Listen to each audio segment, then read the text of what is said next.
For this particular lecture, we will be talking about the concept of pest management.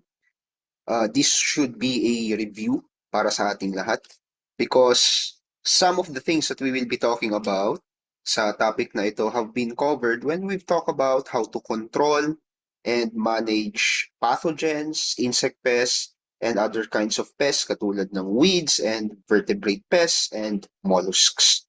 So, pag-uusapan natin dito yung mga different approaches, yung mga different core principles of pest management, and then we will also talk about what are the different factors that affects pest population and growth, and what are some concepts that is very much important when we talk about insect pest management. So, para magkaroon tayo ng much better appreciation on this specific topic, bakit nga ba mahalaga ang pest management? So why is pest management important? Well, pest management is important because it allows us to keep pest population below the levels kung saan siya ay mapaminsala. At the same time, binabalanse rin natin yung paggamit ng mga different chemicals doon sa risk of human health or even the risk of killing other beneficial insects. So, yun yung importance ng pest management. It's not just about killing the pests, but rather creating a balance wherein nasusuppress natin yung population ng pests at a lower level and at the same time, hindi natin na isasakripisyo yung health ng tao and yung health ng environment. So balikan lang natin as a review. What are pests? Pests basically, these are organisms that harms your crop. That's it. Yun lang yung ibig sabihin ng pest. So if it harms your crop, then it is a pest. Kung yung anak mo or kung yung kapatid mo naglalaro doon sa field and nasisira yung mga pananim mo, they are considered a pest. But basically, broadly speaking, your pests can be categorized into four. So we have insect pests. Yan yung mga insekto that attacks your plants by feeding on the leaves, stems, roots, or transmitting diseases. Examples would be yung mga rice stem borer, yung mga corn earworm. Basically, they attack the rice, they attack the corn cobs that reduces yung quality ng agricultural produce. Weeds are also considered as a pest. Ito yung mga unwanted plants. Yung mga unwanted plants na tumutubo at lumalaki kasama nung main crop mo. Bakit siya considered as a pest? Kasi they compete with your main crop for nutrients, water, and sunlight. So kasama dyan yung mga cogon grass, yung mga amaranthus, all these kinds of weeds that compete with nutrition, with resources, with resources among your main crop, they are also considered a pest. Pathogen is also one. Yan na yung mga fungi, bacteria, virus, and nematodes. So ito yung mga usually mga microorganisms ito that causes disease to your plants. And finally, we have vertebrate pests. Yan yung mga rats and birds. Hindi ko na isinama dito pero isa ring classification of pests would be your mollusk, such as your snails, and your slugs. Now, pests are very important in agriculture due to its economic impact. When we talk about economic impact, we're talking about here the economic loss because of the presence of pests. However, hindi porket may pest dun sa yung field, ay kailangan mo nang kontrolin siya agad-agad. Kaya tayo merong concept ng economic injury level and economic threshold. Ano yung sinasabi ng economic injury level? Ang sinasabi ng economic injury level is kapag yung pest population mo ay lampas na, so lumampas na siya doon sa economic injury level, significantly, you will now be having a loss as a farmer. So, ayaw mo na lumampas yung pest population beyond the economic injury level. Kasi ibig sabihin nun, talo ka na when it comes to its economics, talo ka na sa iyong kinikita. So, kailan ka dapat mag-control? Okay? Magko-control ka daw dapat doon sa level ng economic threshold. So, kapag yung pest population mo hits this economic threshold, at this particular stage, dapat kontrolin mo na siya. How about at this stage, below the economic threshold level? Kailangan mo bang mag-control? Well, in principle, hindi muna. Okay? So kapag masyadong mababa yung pest population, hindi pa niya nahihit yung economic threshold, it's still okay to let it be. But you still need, as a farmer, as an agriculturist, to monitor consistently yung population ng peste doon sa field mo. So these two concepts goes hand in hand with the concept or with the technique of pest monitoring. Kasi hindi mo naman malalaman kung na-hit mo na yung economic threshold or economic injury level kung hindi mo ino-observe yun sa iyong field. So for example, let's say ang economic injury level mo is 10 plant hoppers per tiller of rice. So kapag nakakita ka na ng 10 plant hoppers sa bawat isang tiller ng rice mo, then that's economic injury level. Ibig sabihin, magastos na, ibig sabihin talo ka na, ibig sabihin destructive na yung pest. Ngayon, ang economic threshold level mo would say, let's say 7. So ang economic injury level is 10 plant hoppers per tiller. Ang economic threshold mo naman is 7. Ngayon, nung ikaw ay nagsurvey sa yung field, nakakita ka, in summary, ng 5 plant hoppers per tiller. So ang question, kailangan mo na bang mag-control? In principle, hindi muna. Kasi hindi mo pa nai-hit yung economic threshold level.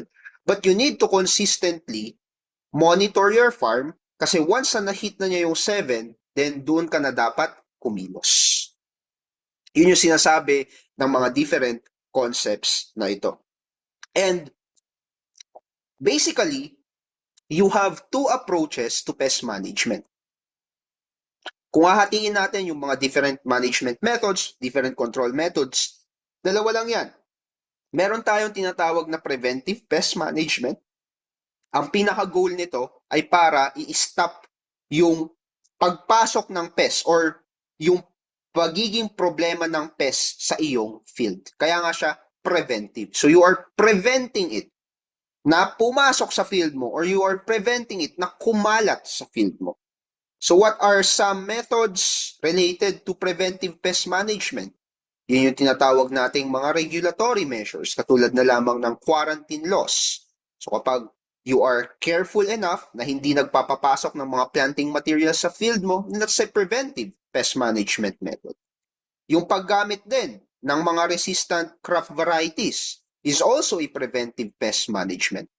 Kasi instead na magtanim ka ng something that is susceptible to diseases or susceptible to pests, magtanim ka ng something na tolerant or resistant to your pest population.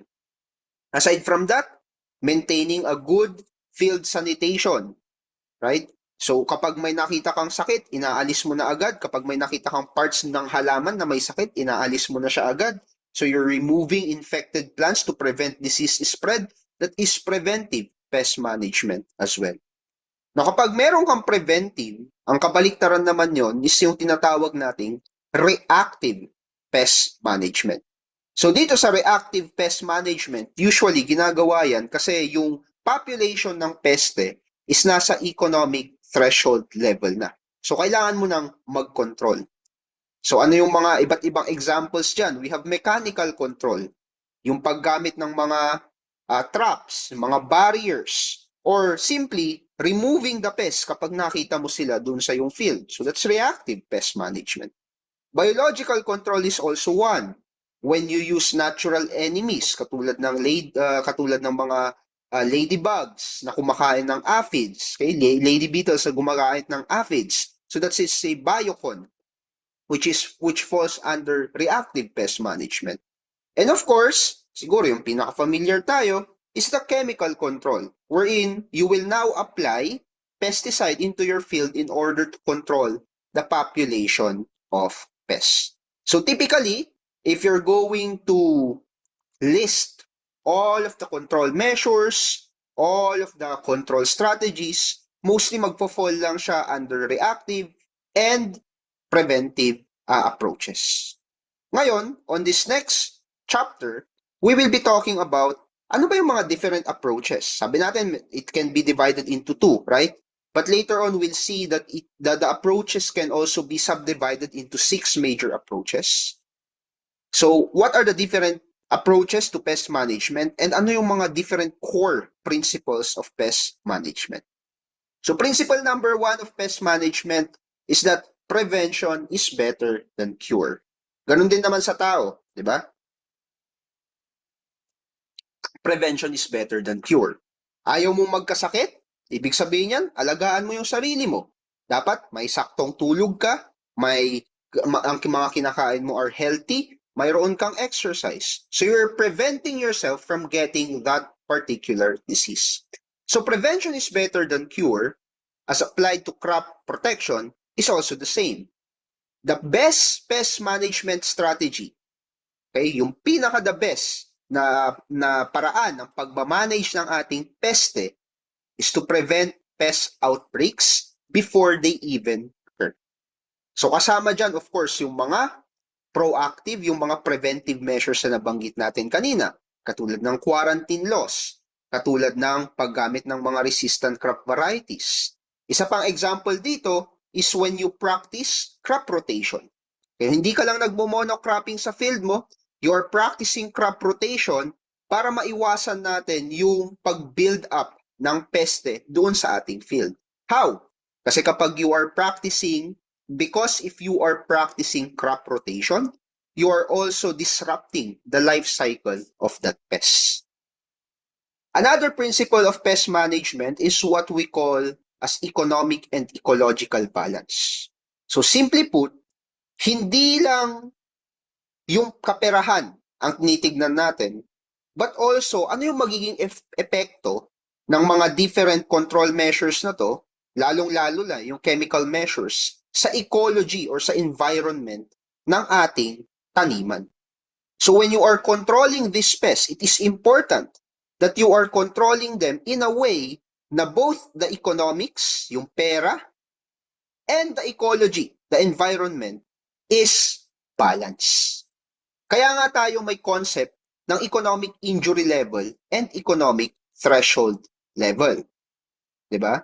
Ang sabi natin kanina, kapag ang pest population is below the economic threshold level, okay lang na hindi ka muna mag-control, but you should continuously monitor. So bakit hindi ka muna magko-control? In order not to overwhelm the environment. Kasi ang tendency, ganito yan. Paano kapag kukunti lang yung peste sa field mo? And ang ginawa mo, nilabas mo na yung mga caliber of chemical pesticides and insecticides. So what, inisprayan mo na agad yung field mo.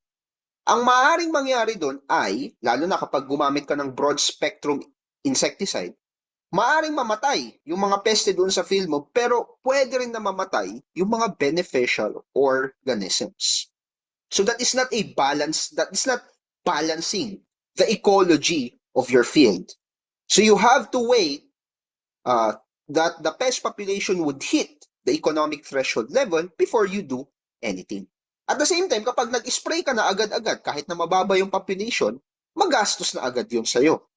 So kumbaga, gusto natin i-maximize yung cost efficiency, yung efficiency ng paggamit ng mga different control method, and at the same time, pangalagaan yung environment. Kaya naman, in relation to economic and ecological balance, ang third principle natin would be the use of multi-tactic approach. Or, sa madaling salita, yung tinatawag nating integrated pest management. Ano ang sinasabi ng integrated pest management? Hindi ka gagamit lang ng iisang control measures. You will be using a lot. Okay? You will be using a multitude of control measures, katulad ng mga different cultural control, biocon. And in fact, the IPM principle would go as far as telling us na mag-i-spray lang tayo kung kinakailangan.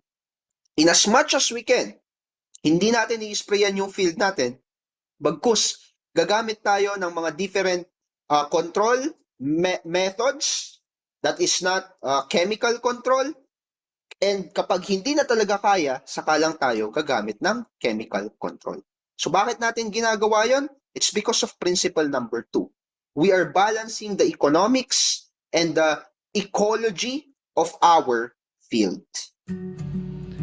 Magtitake ka ba ng licensure exam for agriculturist this year? If yes, I believe my course is for you. Enroll now at Learning Agri with the modular course by clicking the link below. Ano pang hinihintay mo?